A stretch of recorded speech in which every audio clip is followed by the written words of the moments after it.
បាទសូមអនុញ្ញាតគ្រប់ជម្រាបសួរទៅកាន់ពុកម៉ែបងប្អូនទាំងគ្នាបាទថ្ងៃនេះជួបជាមួយនឹងខ្ញុំបាទបាននៅវីដេអូថ្មីនៅថ្ងៃទី19ខែ10ឆ្នាំ2025បាទអញ្ចឹងដែរបងប្អូនគាត់និយមលេងឆ្នោតយួនបាទម៉ោង 4:30 នាទីនិងម៉ោង 6:30 នាទីបាទបងប្អូនអាចធ្វើការតំណែងមកខ្ញុំបានបាទចំពោះខាងខ្ញុំគឺមានតម្រុយ2វេនដូចគ្នាបងប្អូនមានម៉ោង 4 និងម៉ោង 6 បាទបើសិនជាបងប្អូនក៏មានចំណាប់អារម្មណ៍បាទក៏អាចធ្វើការតំណមកតាមរយៈ Facebook សរិយាដល់ clear ពលិឆ្នោតយួនឬក៏ពុកម៉ែបងប្អូនចង់តំណតាមលេខទូរស័ព្ទវិញបាទ088 5183 503បាទចំណាយសកុនហ្នឹងគឺត្រូវជូនតាមសទ្ធាទេបាទអញ្ចឹងចំពោះមើលរយៈនេះគឺអត់បានផុសវីដេអូទេបងប្អូនបាទអធិស្ឋានផងបាទនិយាយទៅគឺវីដេអូយើងខានផុសយូរដែរបងប្អូនបាទប៉ុន្តែចាប់ពីថ្ងៃនេះគឺខ្ញុំផុសបន្តវិញបងប្អូនបាទនិយាយទៅគឺយើងអាចផុសវិញបងប្អូនបាទ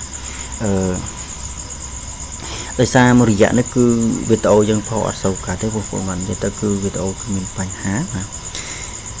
អញ្ចឹងចំណែកលេខតាមឆាតបាទលេខតាមឆាតតាមខលហ្នឹងបាទគឺបងប្អូនអាចនៅតែធ្វើការឆាតឬក៏ខលមកសុំបានបាទពីព្រោះលេខតាមឆាតតាមខលបងប្អូនបាទគឺខ្ញុំឲ្យតាមធម្មតាទេបាទគ្រាន់តែវីដេអូយើងអត់បានមកហោះអញ្ចឹងបងប្អូនបាទអញ្ចឹងកុំឲ្យខាតពេលយូរបងប្អូនបាទខ្ញុំសូមមកបញ្ជាក់ចំពោះបងប្អូនគាត់ឆាតឬក៏ខលមកខ្ញុំបាទតែម្ដងបាទចំពោះបងប្អូនគាត់ឆាតឬក៏ខលមកខ្ញុំបាទចំពោះថ្ងៃនេះនៅវេលាម៉ោង 4:30 នាទីបងប្អូនបាទនិយាយទៅគឺគ្រាន់តែចូលខ្ទង់អញ្ចឹងបាទនិយាយទៅចំពោះថ្ងៃនេះលេខបុកប៉ុសក្រោមបងប្អូនបាទខ្ញុំឲ្យ65បាទវាចេញ67រហូតដល់3ប៉ុសបងប្អូនបាទស្ដាយមែនទែនបាទនិយាយទៅគឺលេខយើងឲ្យចំដែរបងប្អូនឲ្យចំខ្ទង់បងប្អូនបាទអត់មានគ្រាន់តែ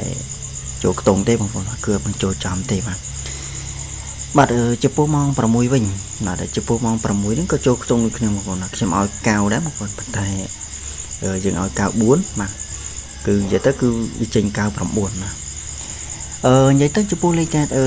ថ្ងៃនេះគឺចូលខ្ទង់ទាំងពីរវេនណាបងប្អូនបាទអញ្ចឹងខ្ញុំសង្ឃឹមថាថ្ងៃស្អែកបាទខ្ញុំនឹង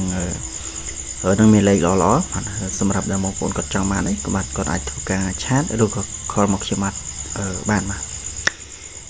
តាមរយៈFacebook សរិយាពលឺបាទសុំទោសបងប្អូនតាមរយៈ Facebook សរិយាដក clear ពលឺឆ្នោតយួនបាទឬក៏ពុកម៉ែបងប្អូនចង់តំណតាមលេខទូរស័ព្ទវិញ088 5183 503មកចំណាយសេគុណហ្នឹងគឺត្រូវជិនតាមសទ្ធាទេបាទអញ្ចឹងចំពោះការផ្ទិញទាត់មួយថ្ងៃខ្ញុំមិនមានតែប៉ុណ្ណឹងទេបាទអញ្ចឹងខ្ញុំមកធ្វើការឲ្យលេខ free ថ្ងៃថ្មីបាទថ្ងៃទី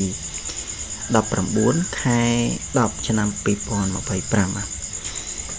អញ្ចឹងចំណែកលេខអូបងប្អូនលេខអូថ្ងៃនេះខ្ញុំឲ្យអូ6និង10ចំណែកលេខពិសេសវិញខ្ញុំឲ្យ36 08និង71បាទ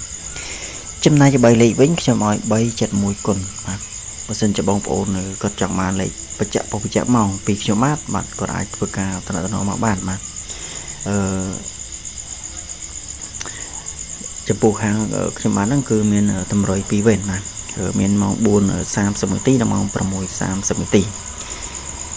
បាទអញ្ចឹងខ្ញុំសង្ឃឹមថាថ្ងៃស្អែកអញ្ចឹងខ្ញុំនឹងមានលេខពិសេសមានលេខល្អបាទសង្ឃឹមថាថ្ងៃស្អែកគឺភាគរយខ្ពស់បងប្អូនសង្ឃឹមថាថ្ងៃស្អែកចូលចំទាំងអស់គ្នាបាទអញ្ចឹងវីដេអូថ្ងៃខ្ញុំបានមានតែប៉ុណ្្នឹងទេបាទអញ្ចឹងចាំជួបគ្នាវីដេអូថ្មីថ្ងៃស្អែកបន្តទៀត